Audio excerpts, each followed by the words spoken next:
absorbing impact stuff is already absorbed the first impact. This is a big hit. Oh. Jeffrey Earnhardt sliding there.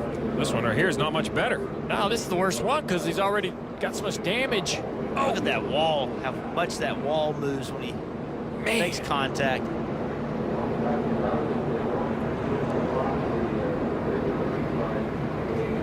I mean, normally you would expect, you know, maybe see a hand waving out the window, but the difference is in speed.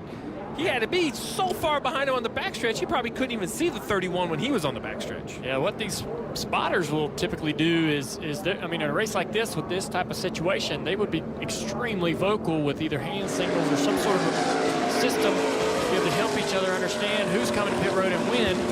But this stuff happens so fast. I mean, clearly, Clint had no idea that Ryan Newman was coming onto pit road. And, you know, the 31 is looking for the win to make the playoffs. The leader, sometimes you get fortunate. I think he was coming to pit road, and he ended up missing the accident. And now he is absolutely in the catbird seat. He's the leader on the racetrack. So let's take a listen into the 14's radio. What the hell happened there? The 31 pitted. I had no idea. I know he was talking. I think you had talked right before it, and we just nailed him.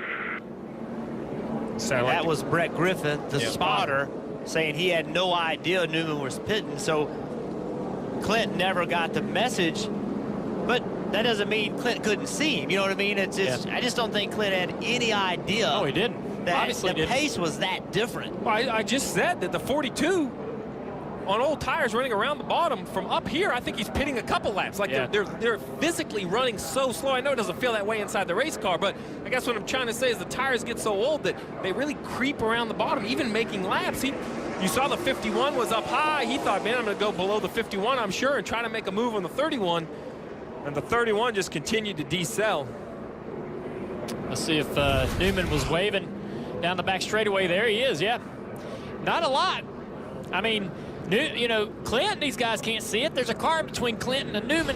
I think that was a major factor. I think that car, I think that was a major factor with B.J. McLeod. I believe that's who it was. You know, Clint's behind him. And then all of a sudden, So watch. And watch now. BJ, he points him to the bottom. So you look at 31 waving. Now look at BJ McLeod. His hand comes out the window and points to the bottom. He's going to let Clint Bowyer go on the bottom. But Clint can't see, to your point, through the 51 to the 31. That's correct. So the 31 drives to the bottom as Clint's driving to the bottom with way more pace.